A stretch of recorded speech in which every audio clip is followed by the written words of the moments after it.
Okay, good afternoon, everybody. You're all very welcome here to Disabled Drivers webinar on the Disabled Drivers and Passengers Tax Relief Scheme. This is the final in our series of webinars. It's our fifth, I think, and they've all gone very, very successfully, thank God. So we will be announcing a fresh round that'll bring us up kind of for the second half of the year. We'll be announcing that shortly, and we're working on some topics that would be of interest to you. So for today, as you already know, it's on the Disabled Drivers and Passengers Tax Relief Scheme. People are still coming in. I can see the participants joining as I speak, which is great to see. It looks like we're going to have a full house, which is absolutely fantastic. I think that's probably because of the speakers that are here today to speak to you. And so what I'm going to do first of all is just run you through kind of who's going to be speaking today and in what sense what that's going to happen. So first of all, in a moment, I'm going to introduce you to Kenneth Fox, the CEO of Disabled Drivers Association, and Mr. Chris McCloskey from Revenue. Chris is an assistant principal officer in the Revenue Commissioners. So we'll start off. What will happen is Kenneth will do a brief history of the scheme, just to kind of bring everyone up to speed with where up to this point. Then Chris will follow that, the scheme, I suppose, as it operates now. And then Ken will come back in at the end and just look at some current issues and future challenges, perhaps. That'll be Ken will come back and do that. So I suppose, before we get started, before Ken and Chris come in, what we'll be saying is, like for you who've been on Zoom webinars before, your camera and your mic are inactive, so you can see and hear us, but you won't be able to speak. So if you want to ask a question, this is important actually because it differs from what we have done previously. Because we would envisage that there'll be quite a lot of questions coming through. What we'd ask people to do is, if they could send an email to webinars@ddai.ie, that's on your screen there, that's webinars@ddai.ie. Any questions that you have, and we will do then is we will forward that to Revenue to Chris, and Chris will put together a written reply to every single email that comes in. And that will be through ourselves. So we'll be handling all the, I suppose we'll be the middleman, if you like, because I suppose Revenue don't really want to be holding people's emails and personal information. So if you send a message to us, we'll forward it to Revenue and they'll come back then. And I suppose what we're trying to do in that as well is to build up, I suppose, a question. What we'd like to do is put up frequently asked questions on our website, on the DDAI website. So that, if people are asking, say, 2 or 3 or 4, whatever people ask the same question, we say, okay, well, this is something obviously that people are asking quite frequently. So what we do is we put together a question or an answer to answer that particular question. And over time, we can build on that FAQ on the DDAI website. So in future, people coming to look can go straight to the website and hopefully get their answer there without having to go through, making 3 or 4 or 5 phone calls to get that answer. So so that would be very helpful. So what we're going to do today, usually we would have a question and answer section at the end where we might try and answer some questions. We're not going to do that today, where everything has to come through webinars@ddai.ie with any questions that you have, and we will come back to you. So as well as that, just as usual, we'll follow up in 24 hours, 48 hours with an email. It's automatic, and you will get a recording of this presentation. And then different information we talk about throughout the presentation, how to join our association if you're not already a member, how to become involved with social media sites, etc. So again, that will all be at the end, or you'll get that kind of in the next 24 hours or so. And I'll remind you at the end again just about sending in some questions. So look, without further ado, I suppose what I do is if I could introduce Kenneth Fox, our CEO, to come on now, and he can give the presentation on where we are, at the moment. So Ken's going to talk about a brief history of the scheme. So there you are, Ken. You're welcome, and good to see you. And I'll hand over to you now. Okay, so give me a moment here. I just need to swap over onto the presentation here and share that. So I think that's it. So That's it.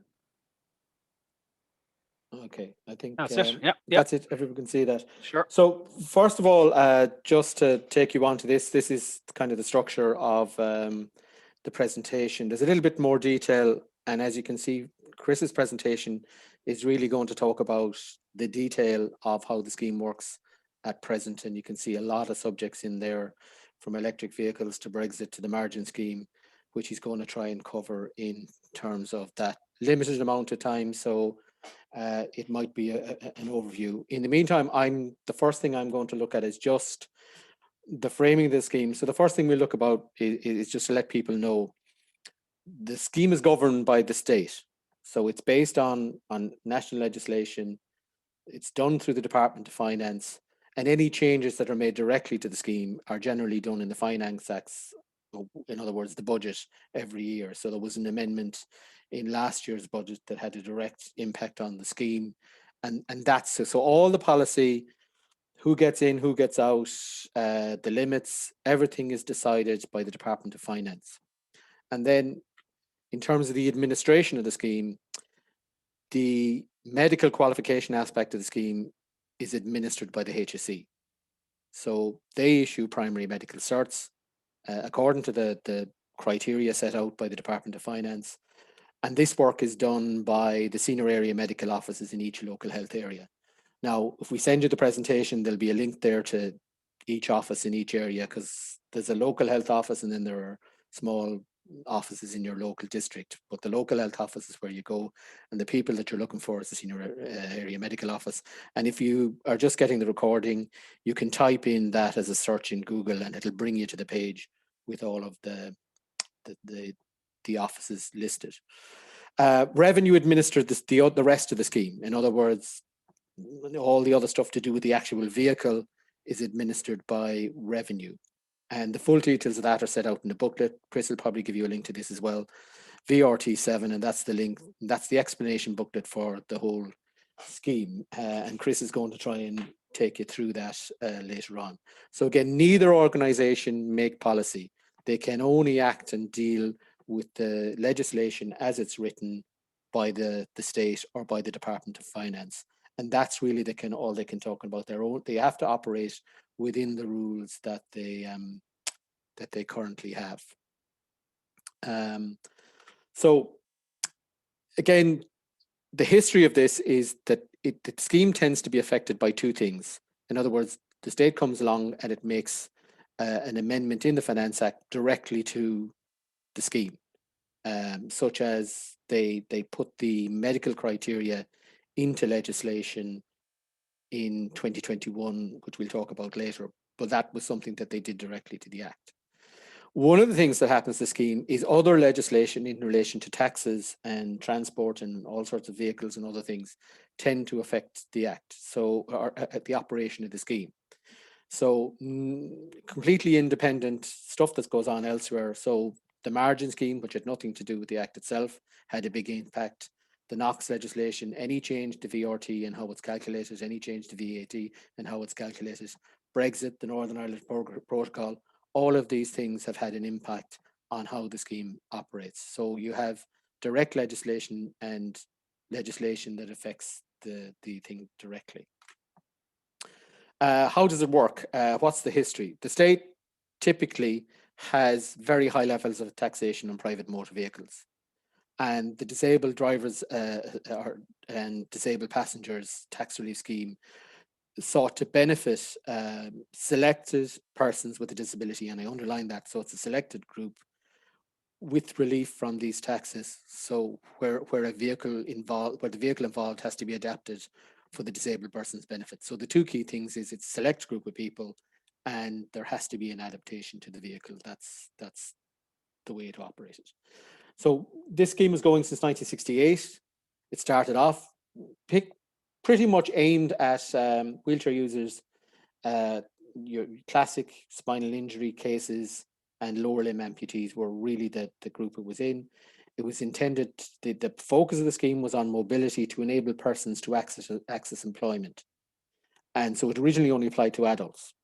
It was never means tested, so it's never been means tested. So it's a universal scheme. And initial relief, believe it or not, was only for road tax. So gradually, over the period, the scheme expanded to reliefs on nearly all types of motor taxation within the financial limits as they're set, and Chris will go through all of that. Social inclusion principles were added to the access to employment idea, and this meant that it was extended to passengers, children and voluntary organizations. And then there was some extension to the medical criteria. They were expanded to 6. I think they were originally, they may have been 4. So that's the history of the scheme.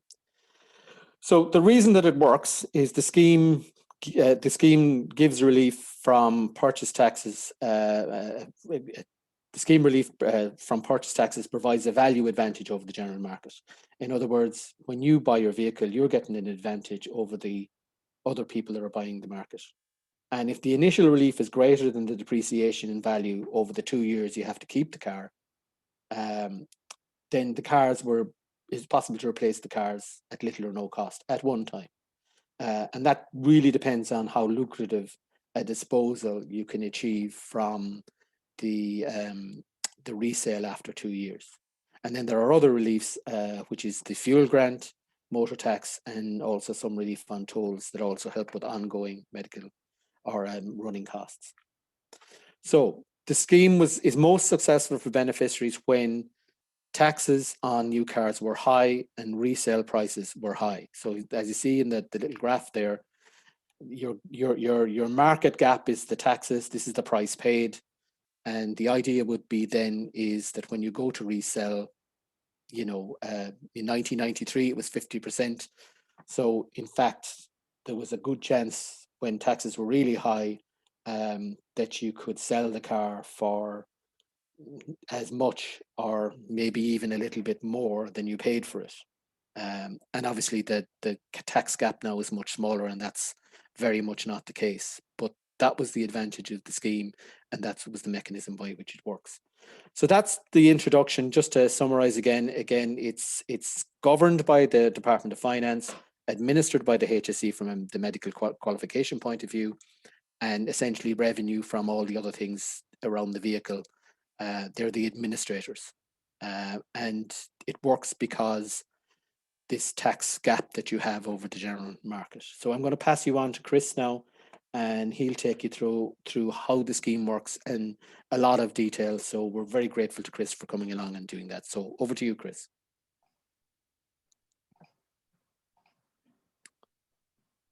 Thanks very much, Ken, and good afternoon, everyone. As Ken said, my name is Chris McCloskey, and I'm a Principal Officer in the Revenue Commissioners with responsibility for the Central Repayments Office.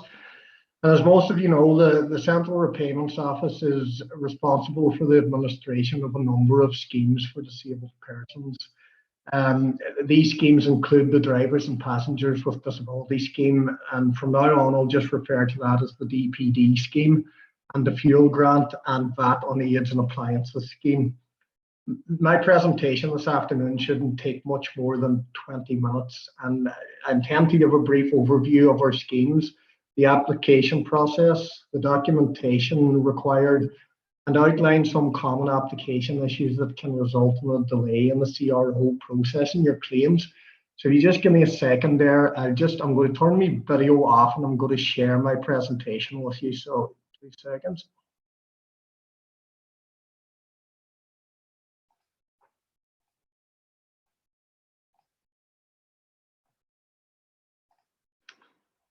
Okay, so before I move on, I'd just like to outline some of the benefits of registering for a Revenue My account. So My account is a single access point for all of Revenue Secure online services. For example, you can manage your PAYE, apply for tax credits, or even pay your local property tax. It is without a doubt the quickest, easiest way to manage your tax affairs.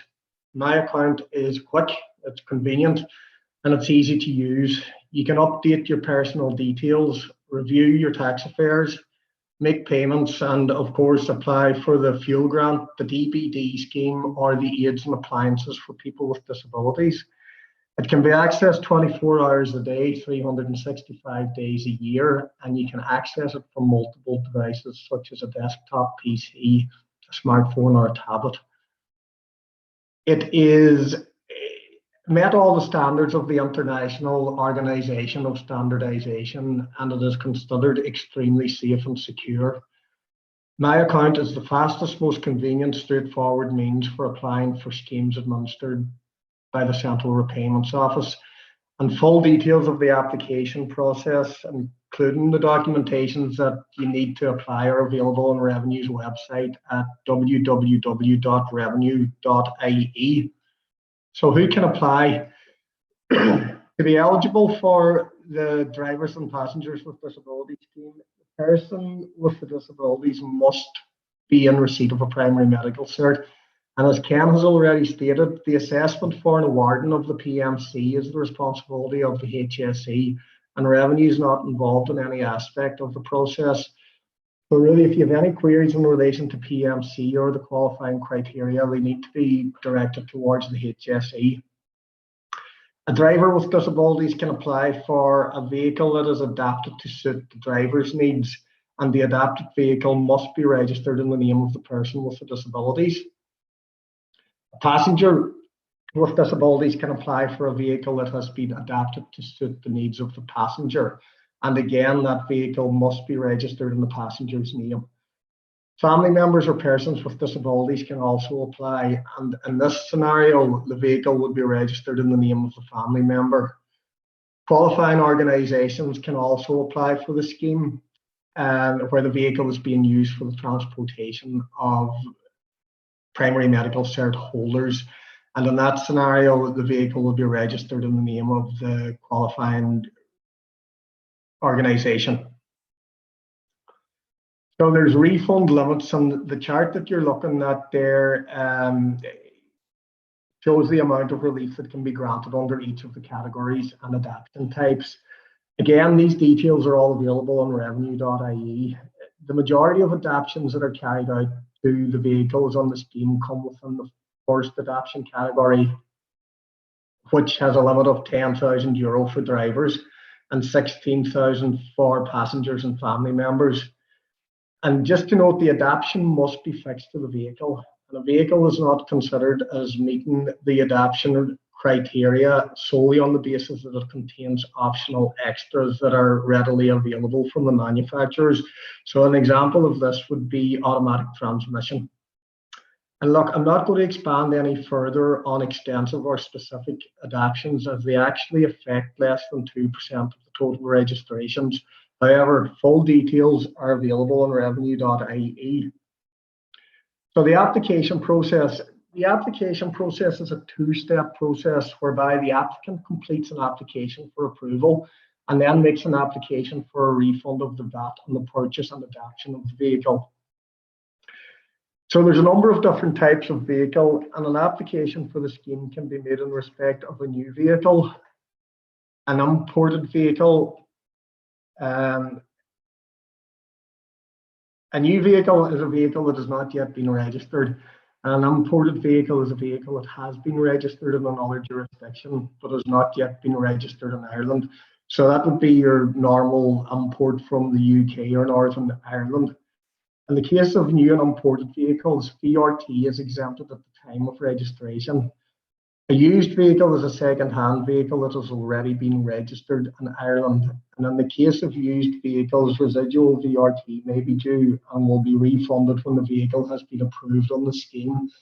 And just a note in relation to the margin scheme in relation to second-hand vehicles, and you should be aware that over 90% of all vehicles sold by traders, second-hand vehicles sold by traders in Ireland, are sold under the margin scheme, and you won't be due any VAT refund on those vehicles. Now, I understand from talking to Ken and Richard that a number of queries have been raised in relation to electrical vehicles. So I'm just going to give you a brief overview of electric vehicles. The tax legislation governing this is at Section 135 of the Finance Act 2001, And it provides for various reliefs from vehicle registration tax for certain electric and hybrid vehicles. These provisions are provided for outside of the terms of the Drivers and Passengers with Disability Scheme. So electric and hybrid vehicles do qualify for the DPD scheme, provided that all other requirements of the scheme have been met. For example, they need to be adapted in accordance with the regulations of the scheme. The Section 135 relief will remain in place for electric vehicles registered before the 31st of December 2021. And there's relief of up to €5,000 available to electric vehicles with an open market selling price less than €40,000. Now, details of the treatment of vehicles with an open market selling price greater than €40,000 are available on revenue.ie. And of course, any queries can be directed to the CRO using My Inquiries or by telephone.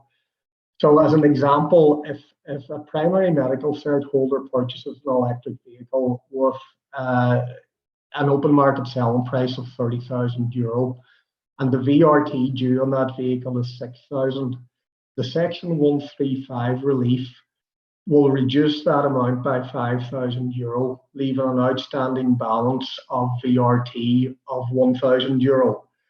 This remaining charge will be exempted under the DPD scheme.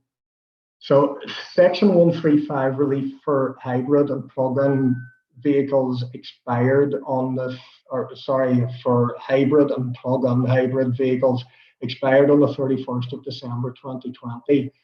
But both of those vehicles will still qualify under the DPD scheme. So any VRT due can be refunded under the scheme operated by the CRO. And please note that Section 135 reliefs are applied automatically by revenue at the point of registration.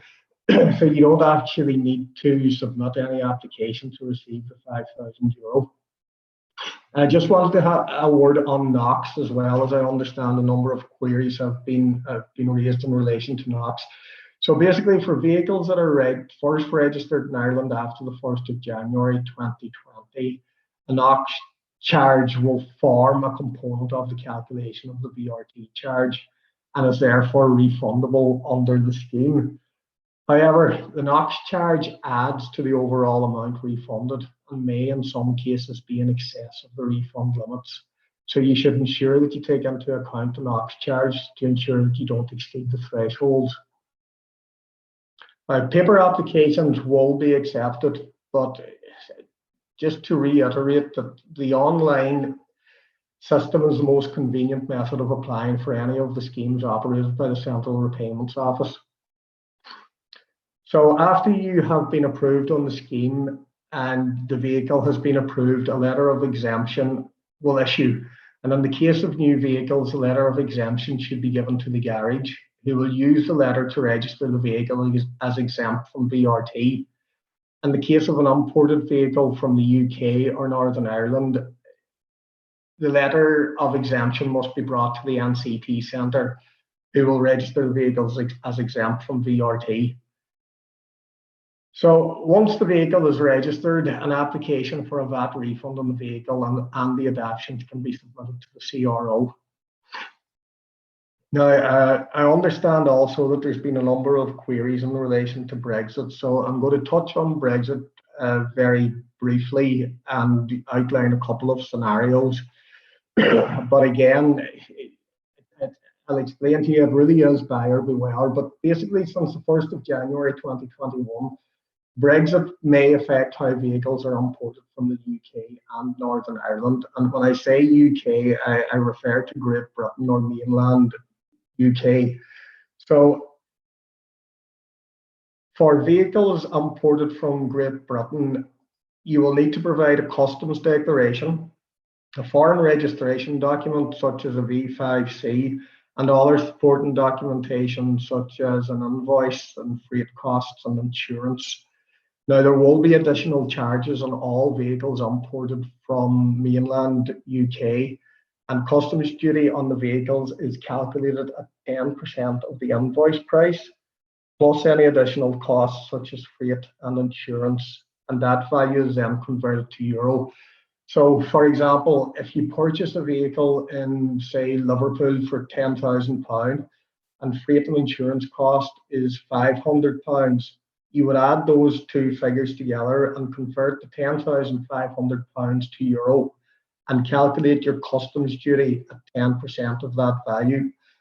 And you should be aware that customs duty is not refundable under the DPD scheme, so you will incur that charge yourself. VAT is then calculated at 23% of the total cost plus the 10% customs duty. And the VAT can be reclaimed under the DPD scheme, but you should just ensure that you don't exceed the exemption threshold. Now, vehicles that were first registered in Northern Ireland before the 1st of the 1st, 2021 actually require no additional customs procedures and do not attract import duty or VAT at point of entry. So they're basically treated the same as if they were bought in Northern Ireland pre-Brexit. There is similar treatment for vehicles first registered and used in Northern Ireland after the 31st of December 2020. So there's no VAT or customs duty or declarations required on those vehicles either. Vehicles with a second UK registration in Northern Ireland are imported to Ireland via Northern Ireland. So vehicles registered in Great Britain and subsequently registered in Northern Ireland after the 31st of December 2020, these vehicles will be subject to additional requirements of imported into the state. The same additional requirements will also apply to vehicles imported from Great Britain to Northern Ireland from Great Britain to Ireland via Northern Ireland. And these additional requirements must be completed prior to presenting the vehicle for registration. So the person seeking to register the vehicle is responsible for ensuring that a supplementary import declaration form and VAT on import on used vehicles has been filed, and that the associated VAT on import liability has been paid. And you should really be careful before purchasing a vehicle from Northern Ireland. You should ensure that you have all the necessary documentation to prove that the vehicle was declared to customs in Northern Ireland. Otherwise, it's you that's going to be liable for both the VAT and customs duty before you can register the vehicle. And really, it is buyer beware, and please ensure that you know the full history of the vehicle you're considering purchasing. Check revenue.ie for the specific customs and VAT requirements for the particular type of vehicle. And if you're in any doubt at all, you should contact the CRO using your Revenue My Inquiries. And provided you've given us all the relevant details, we'll be able to provide you with a comprehensive written reply to the query. Now, there's also a customs helpline with staff that are trained in all of customs procedures in relation to importing vehicles. And I'm going to forward the relevant web address and contact numbers to Richard later today. But I would ask that any queries in relation to vehicles importing vehicles from Northern Ireland are submitted to the Central Repayments Office in writing, because staff in the CRO aren't trained customs officials. And if we have the query in writing, we can easily transfer it to the appropriate section and ensure that you get a comprehensive and accurate reply to any of your queries.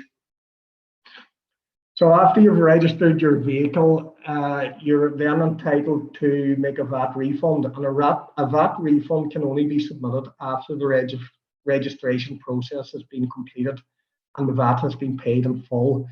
So you'll need a purchase invoice for the vehicle, and any adaptions must be marked paid in full and have been issued to the applicant on the scheme. The vehicle must also be registered in the applicant's name. In the case of a new vehicle, an individual vehicle approval or an IVA certificate will be required. An IVA certificate confirms that the adaptions have been carried out to the required standard. For used vehicles, a similar authorization is needed, or a similar declaration, and it's called the Declaration of Conversion, and it must be completed by a suitably qualified individual. For vehicles imported from the UK after the 30th of December 2020, a customs declaration showing that customs duty and VAT paid at point of entry will also be required. In the case of second-hand vehicles where no invoice for the adaptation can be provided, Revenue will accept photographic evidence that the adaptations have been carried out on the vehicle, but you should note that because there's no VAT invoice, no VAT refund will be paid, and where an invoice can't be supplied. Just want to give a brief overview of the fuel grant. So the drivers and passengers with disability scheme also provides for a refund based on the litres of fuel used in the transportation of a person with disability. The amount refunded per litre of fuel used has increased slightly year on year since 2019.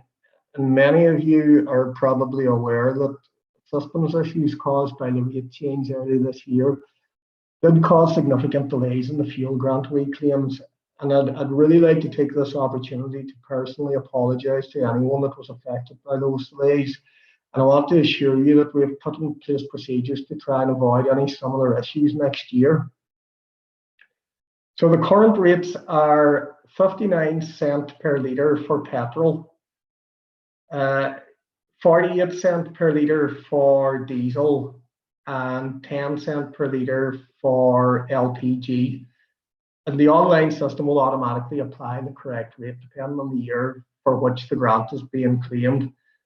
And just to highlight, there's currently no provision in the fuel grant scheme for any payment of the fuel grant in respect of a fully electric vehicle. Now, how to submit a claim? So anyone claiming the fuel grant must already be set up on the vehicle approved on the drivers and passengers with disability scheme. Once the vehicle has been approved on the scheme for a period of 12 months, the claimant can submit their application using their Revenue My account. The system is set to look for the 12-month period from the date of approval of your vehicle on the DPD system. So to complete the claim for the fuel grant, you will need to add up the number of litres used in the relevant 12-month period. And this should correspond to your fuel receipts. And you enter these details onto your claim. So you need to retain those fuel receipts for a minimum period of 4 years, as Revenue may ask for copies should you be selected for a verification check. And just to note that if you're unable to provide the receipts, your fuel grant may not actually be awarded. Now, the Revenue My account system has an online receipts tracker system which you can use to securely store your receipts. The system is extremely simple to use. You simply take a photo of your receipt using your mobile phone and you upload it to your Revenue My account. And if you are selected for a verification check and you've uploaded your receipts onto My account and the receipts correspond with the amount of fuel claimed, and Revenue won't even need to contact you, will just go ahead and process your claim.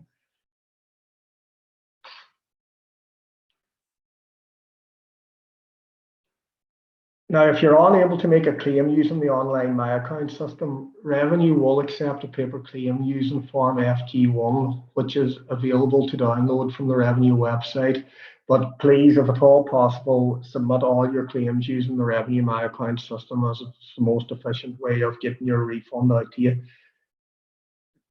Now, the maximum limits and time limits of submitting a claim, there is a 4-year time limit for submission of the fuel grant claims, and claims cannot be accepted or processed for periods that are received 4 years after the end of the 12-month period for which they relate. So if you've forgotten to submit your fuel claim over the last couple of years, I would advise you to do so as quickly as possible. So I asked the operational staff in the Central Repayments Office to come up with a list of common application issues that they come across on a regular basis. So the PPS number must be correct and in a valid format. You need to ensure that the correct vehicle identification or VIN and chassis number is included on the application form. The VIN number provided on the application is transferred to your letter of exemption. So if it's incorrect, the garage or the NCT centre won't be able to register your vehicle, and you'll have to contact Revenue to get the details amended, which can significantly delay the process.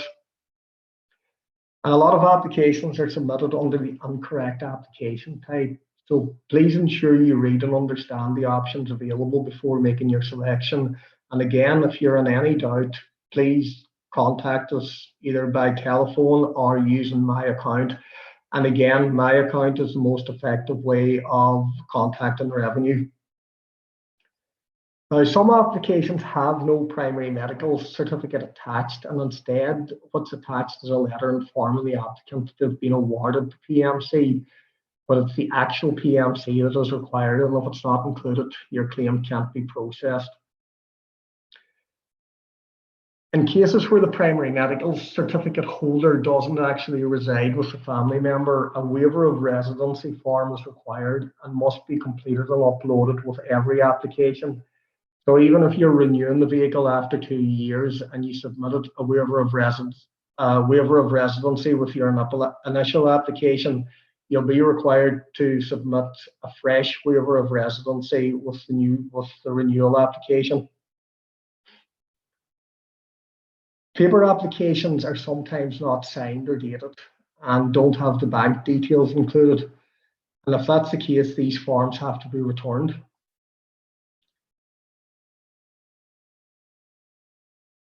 And sometimes the wrong adaptation category is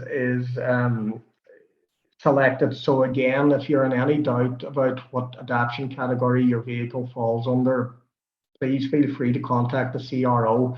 But bear in mind that less than 2% of our claims fall outside the normal adaptation category. When contacting the CRO through my inquiries or providing additional information, and revenue may actually require additional information, or if you have a general query, please ensure that you select VRT from the main category and then the drivers and passengers with disability option from the subcategory. This will ensure that your correspondence is directed to the correct location and that we can deal with it promptly. Excuse me. The applicant is required to keep the vehicle in their possession and continue to use the vehicle for the purposes of the transportation of the primary medical certificate holder for a minimum holding period. The length of the holding period varies according to the category of adaptations carried out on the vehicle, but in general, the minimum holding period is 2 years. If at any stage during that minimum holding period the vehicle is sold or disposed of, written off, or if you wish to bring a new vehicle onto the scheme, you're obliged to inform revenue immediately. And where a vehicle is disposed of within the holding period, a portion of all or a portion of the tax relief will be repayable to revenue. There is a formula in legislation that defines how the early disposal fee should be calculated, but as a general rule of thumb, and if you're considering selling or renewing the vehicle outside the minimum holding period, it's usually around 80% of the VAT and the VRT that was refunded at time of registration. Now, I just wanted to touch on a refund of VAT on aids and appliances for use by persons with disabilities, and really I only have a couple of minutes for this, so it'll just be a very brief overview. So value-added tax charged and paid within the Republic of Ireland may be claimed on certain aids and appliances for use by persons with disabilities, and the relief applies to VAT on purchases of goods designed or adapted to assist the person with disabilities in the performance of their day-to-day activities. But VAT can also be reclaimed for work carried out on homes to adapt them to make them more accessible. But you should note that the provisions do not apply to the actual construction of a home, but would apply, for example, to certain alterations or adaptations that would be necessary to assist the person with their disability. For example, a wheelchair ramp or an accessible bath or shower. And obviously, the scheme does not cover any refunds on vehicles for drivers and passengers with disability, as this is operated under the DPD scheme. And again, look, full details are available on revenue.ie. So before I hand you back to Ken, I'd just like to thank everyone for attending this afternoon and giving me an opportunity to talk to you directly in relation to the scheme. And I hope that it's been informative and interesting for you. And I understand that there'll probably be a significant number of questions. And as Richard said, if you submit those questions to the association will then forward them to me. And I'll ensure that there's a robust and comprehensive reply to each of your queries. And it's hoped that going forward that this will form an FAQ section that can be updated on an ongoing basis. So thanks very much, and I'll hand you back to Ken.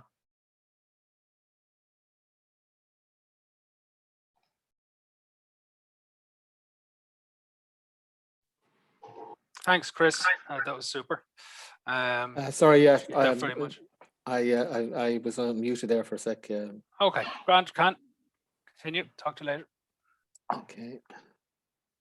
So we just go back to where I finished, where we talked about works, and thanks to Chris there for going through a lot of stuff in a lot of time. Those of you who get a recording, in some cases there he's been very precise in the things that he said about the schemes, but it might be worth going back and listening to exactly what he said. It's very hard to take all that in one go. So we will be supplying a recording, and you'll be able to review all of that again and listen to his comments. Because, as I say, he's been very precise there in relation to a lot of things, and there's some very interesting stuff in it. From my point of view, we'll just go into the full screen there now. Sorry, there we go. So some of the issues that we've had, and we talked about the 1993 being the more or less the peak of the kind of relief that you could get. So some of the things that have happened is the resources required to make an entry purchase in the scheme. So, I mean, ultimately you get the taxes off, but you still have to have the money to buy a car. And one of the things that happened was the problem with the motorised transport grant, because the motorised transport grant was sort of an entry-level grant, although it was means tested, but it did allow people with limited resources to get access to the scheme. And that was suspended in 2012. So that kind of step up to get you into the scheme, and then the scheme itself allows you to maintain yourself within the scheme, that disappeared in 2012, and that's been an issue up to that. As I mentioned, the market advantage has been declining, and this has been for a couple of reasons. So the lower VAT rate or VRT rates on smaller and fuel efficient cars has been an issue. And as Chris has explained, this margin scheme whereby the really VAT advantage is as 90% of cars sold in the second-hand market are in the margin scheme. In other words, there's no VAT in the vehicle itself, in the transaction. It's only on the profit margin that the dealer will make. So that margin advantage that you would have had in a second-hand vehicle has also declined. Again, nothing to do with the scheme itself. And because electric vehicles themselves attract very little taxes at the moment, that also reduces the scheme's effectiveness for electric vehicles. And again, there's a good explanation there in Chris's as to exactly how it applies with the electric vehicles.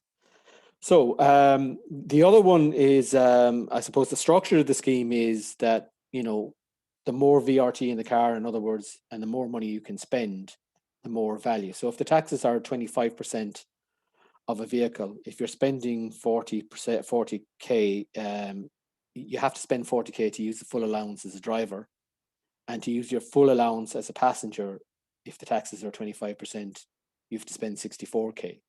And obviously then everyone else at lower price vehicles is getting less cash benefit and less advantage over the market. So that's one of the structures. Again, if you have, the bigger the adaptations you have your car, then when you go to resell that vehicle, the market for the vehicle, in other words, people who would make it to take advantage of those adaptations, is smaller. So if you can reverse the adaptation to the vehicle, then the vehicle is more attractive to the market, and that's an issue in terms of how it affects people. And then the other thing is that the maximum refund limits have not changed substantially in about 20 years, which is a big issue for the highly adaptive vehicles, because a lot of the adaptations in themselves have taxes on them. So the more you're spending on adaptations, the more the limits tend to affect you. Now, the changes that were made in terms of the WAVs moving it to 16,000 and the specially adapted vehicles up to 22,000 has been an attempt to address that. in more recent years. So in terms of current issues that are affecting the scheme, the Supreme Court judged it was unfair the scheme was not open to persons with severe and permanent disability for whom a vehicle adaptation was required. So the case that went through the court was that the conditions, person didn't meet the medical conditions, but they did have a permanent and severe disability, and they did require an adaptation to their vehicle. Now, that was ended up that really the PMC issuing had to be suspended, and that amendment then in the Finance Act moved the current criteria into legislation, which it hadn't been previously, and that allowed the PMCs to resume. The PMCs were not being issued then mainly because the senior area medical officers were being deployed in the pandemic, and they weren't available to do the assessments. So, but that resumption has resulted, but it has resulted in quite a long backlog of assessments to be done for PMCs.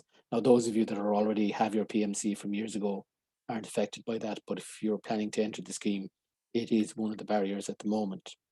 However, the result of that Supreme Court judgment was that the Finance Act was really only passed as an interim measure to allow the scheme to continue on the basis that there would be a full review of the scheme in 2021. Now, this will be done by the Department of Finance. And again, as I mentioned at the beginning, both HSE and Revenue are rule takers. And until the legislation goes through in the Finance Act, they really have, in sometimes, no knowledge or no input in relation to what happens. This is going to be done by politicians, and an act will be passed in the Dáil when a white paper is put together. Just to give you an idea, it's quite important to the state because the state reckons that the scheme costs us in approximately around 70 million at the moment. So from their point of view, they're talking about a scheme that is a value of 70 million, which is of substantial interest. To give you also an example, the last review of this scope and extent was in 1993. So what happens now is probably likely to frame the scheme or its replacement for the next 20 years. So as a community, the people in the scheme, the people whom the scheme affects, need to be thinking about how do they want the scheme to look, and what are the things they want dealt with, and what are the things they want retained. I have a couple of quotes here, which is from the previous review. And one of the things, I won't go through all the detail, but this quote here is improving the quality of life of disabled persons through enhancing overall mobility in a manner consistent with not imposing unreasonable burden on scarce exchequer resources. So that's a quotation as to what the objective of the scheme is. And that was in 1993. And you can expect that that view won't have changed a hell of a lot in 2021. There's other details there, you can see it in the slides or whatever. And again, the second one is that they see as an issue with the scheme is that the scheme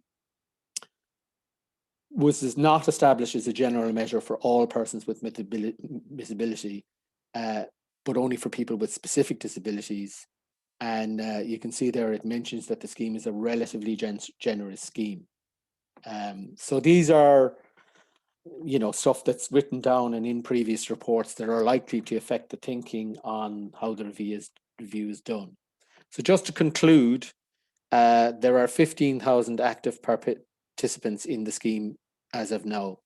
The trend has been that that's about probably less than 1/3 driver and 2/3 passenger, and the substantial proportion of passengers, the vehicle is not owned by the passenger, but is owned by a family member or a third party. The voluntary organizations then are quite a smaller cohort of the group that are involved. Now, it's been working, it's been evolving. There's more change than you would think. Some of it external, but it has been working for 53 years. As Chris probably proved, it's quite complex, but there is a lot of help available. We do this kind of thing, and delighted to do this kind of thing with Chris and his colleagues, as Richard has mentioned, so that we can develop our own knowledge, educate our own staff, and do things like put up a set of frequently asked questions on our website. So there's lots of help available in terms of working your way through the scheme. But I think everybody needs to be aware of, being of developments. We'll do your best to inform you of that. It may involve making contact with your politician and giving him your opinion of how things look from your point of view. If it comes to a debate in the Dáil on a piece of new legislation, we'll have to see whether we're happy. But at local level, talking to your TD in terms of, I like it, I don't like it, it doesn't work on this basis, or it does work on this basis, they could be very important over the next 6 to 8 months as this review progresses. So as I say, we're on the cusp of a next evolution, and the community it benefits needs to be very much part of that. So that's a rapid run through of what we intended to do today. That's essentially my final slide, and I'm just trying to frame where the scheme is at the moment and where it's come from. Chris has gone into the detail of exactly how it works, and some of the do's and don'ts. There are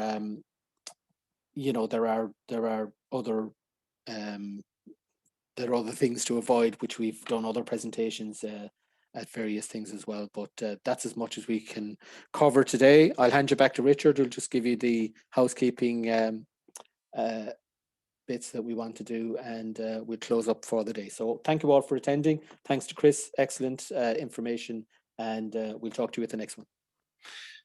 Thank you, Ken. Super. Great overview there, and thanks for finishing it off for us. I suppose, again, I just want to thank Chris. I can't thank you enough, Chris, for coming on today and giving your presentation. I certainly learned a thing or two there myself.